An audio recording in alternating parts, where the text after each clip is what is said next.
Metallica. Guns, di ba? Oo, may talagang matututo ka na, oo nga 'no. Kagaya nung ano, yung sa Megadeth, yung ano, "You take a mortal man and put him in control." Parang bigyan mo siya ng kapangyarihan. Symphony of Watch him Destruction, pre. watch him Oy, become a god. Symphony of Destruction, Heads kanta will ng roll. Megadeth yun, eh. Gaya 'pag bumoto ka 'di ba ng isang tao na hindi mo alam kung sino binoboto mo, yung background wala ka ng pakialam basta sikat. Pero mali pala yung taong yun, hindi pala siya yung karapat-dapat. So bigyan mo siya ng kapangyarihan, yung dating akala mong humble na siya, yung Oo. simpleng tao siya, talagang ano, anong tawag dito?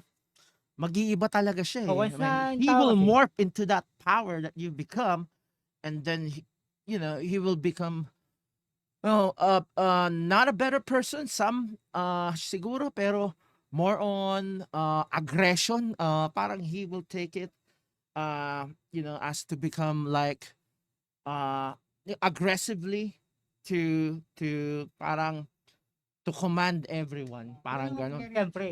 So, Mababago 'pag niya ang tao, kinumand eh. niya, heads will roll, sabi dun sa lyrics, tama naman. Kasi tignan mo si Hitler, 'di ba, nung binoto nila akala nila tama, 'di ba? Heads will roll, ang dami niyang Eh, pinarusahan, kahit ngayon naman, pre, daming nangyayari yan, eh. oo, pero Ay, ng Pinoy, di ba? oo, Yung mga nakulong na, wala na, binoto ulit. hindi na natin kontrolado 'yan Ha? kasi it's their choice, eh, they have the power to vote Eh, ngayon, ito anyone. nangyari sa Pilipinas, pre. Oo, laki na ng utang, 'di ba? Isipin mo yung putarak tayo napunta sa politics, ah. Parang inaano nga tayo, eh. Yung utang natin palaki ng palaki tapos ano, 'di O yun ba? ang ano, pre, ayun ang talagang issue ngayon na ba't I ganun, di ba? na parang nape-play down lang, Parang nada-downplay lang yung ano, 'di ba? naglalaro lang tayo ng ano, eh. Parang anong tawag dito, the red herring Oo. fallacy. It's like they're deviating the real issue Oo, yun, eh. to another issue Gumagawa just sila ng so ano, that eh, to put that decoy. issue Ah, into, yeah, parang sa ano yun, eh, yung mga gladiator dati. into Yan yung lime. mga dati na ano, eh, mga Oo, 'di Roman ba? na ano. Kasi Pero yung tao dati, nagkakaisip na ano, parang mga kasalanan na rin natin yun kasi tayo yung bumoboto, eh. Pero me, personally, I don't really vote kasi kaya, ikaw ba kailan ka huling bumoto? Wala na, eh, 'di ba? kasi kailan siniboto mo, Pero ganun pa rin naman, eh. balik tayo sa music, okay? Okay, okay, okay. So, ang message ng topic natin is like sana naman, yung music dati na katulad ng 90s meron pa rin namang pag-asa na ibalik yun, eh, na more into poetic songs na naman, passionate. Siguro meron, pero meron pa rin gumagawa pero Oo, hindi na nabibigyan ng hindi lang, pagkakataon, pre, na oo. mainstream. Oo, hindi napupunta sa mainstream. Siguro parati na lang silang underground, 'di ba? Marami, pre, mga underground concert, Ah, mga pang-pangay, mga, oh, 'di di ba? ba? Hindi naman ko mo maiingay, walang saysay yung message. If you listen to it, the metaphor, like it's like cryptic messages that you have to break down into segments, and then ikaw nang bahala magbigay ng kahulugan. Depende na siguro sa tao yan, pre, kung talagang, Oo, ano yung kaya hilig mong music, di ba? makaka-relate ka. Kasi kapag generalize mo, halimbawa tungkol sa pag-ibig o mahal mo, dun lang yun, hanggang dun lang yun. Pero ang message ng mga karamihan kapag gumagawa ng lyrics, kapag metaphor, parang target nila yung audience, generalize, eh. Kahit sino pwedeng magbigay, makarelate. Kaya ginagawa nilang metaphor. Parang ganun. Alam ko, Hindi mo ewan ko rin lang. may-blame yung ano, kasi yung mga tao kasi iba-iba ng gusto, eh. Mga gusto ng mga Oh, rap, alam mga ko love gusto song.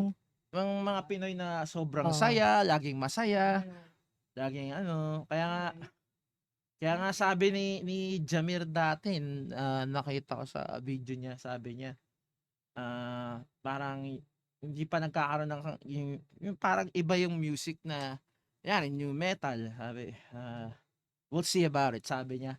Parang siya yung, hindi si sure kung ano talaga patutunguhan, no? oo, But we'll pero see about ano, it.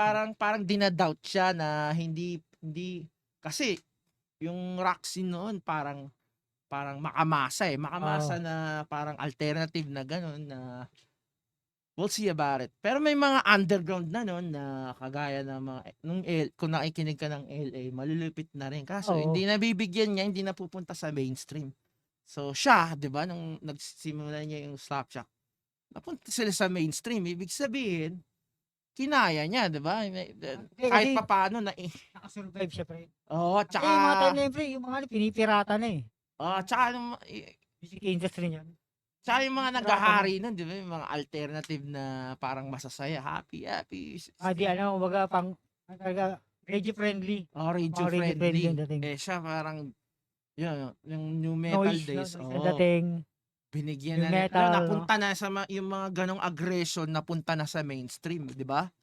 'Di ba? Ang Siguro, galing ano na din, 'di rin. ba? Or ano kasi, may ganun ang tao eh. Kumbaga, habang manong panahon, may kibagay kay kung anong ano.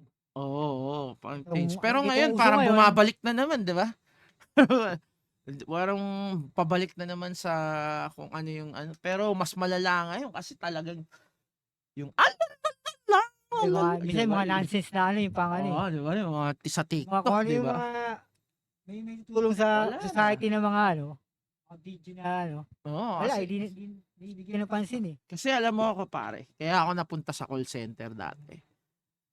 Kasi kakarinig ko, kaka-listen ko sa mga ano, sa mga rock music, sa mga death metal, thrash metal, yun. Punta agad ako sa Tandem. So, inaalam ko sa dictionary kung ano yung mga word na yun. What does this mean? Lyrics, no? Yung sa mga lyrics. So, pag hindi ko alam, punta ako na National Bookstore. Wala pa namang Google nun, di ba? Tapos, buklatin ko agad. Kasi hindi mawala sa utak ko eh. Kunyari, Tyrion. Hindi mawala sa utak ko. Ano ba ibig sabihin ng Tyrion? Mga ganun. I-research ko. Ano ba ibig sabihin ng aneurysm? Kasi may kanta Nirvana. Ganun. Hinanap ko talaga. Yung pala, medical term. Mga ganun. So, kahit papano, natututo Kaya ka ka. idea Diba? kasi napakinggan mo eh. Oo. Kaya yung English ano mo pre, ano eh, mahasa eh. Oo, tsaka yung mga idioms, yung mga vocabulary, nandun lalo na sa mga thrash metal, death Lahat naman metal, yung nandun kasi lahat eh. Tagalog dati, di ba? Diba? Tagalog, mga, Envisage, yung mga gano'n, yung mga, ah, desensitize, mga gano'n na more. kayo ng mga underground scene, All di ba? those Mga, words. Ano pa iba dati, mga The Woods, Philippine Violator. Oo, Dati, mapa-English, mapa-Tagalog na, ano natin. mapa-Tagalog, mapa-English, nandun pa rin. Malalalim nga, di ba? Yung Tagalog, ganun din eh. Punk pa dati, di ba? So, Punk, yung punk brand years. ng yung brand ng rock and roll, yung sabihin na natin rock music kasi iba-iba yung genres at Ah, yung bottom line niya rock music pa rin yan nagsimula eh. Mapa death metal, black metal, Christian metal, whatever. pero Oh, di di ba ba? tayo again sa mga rap na ano, di ba?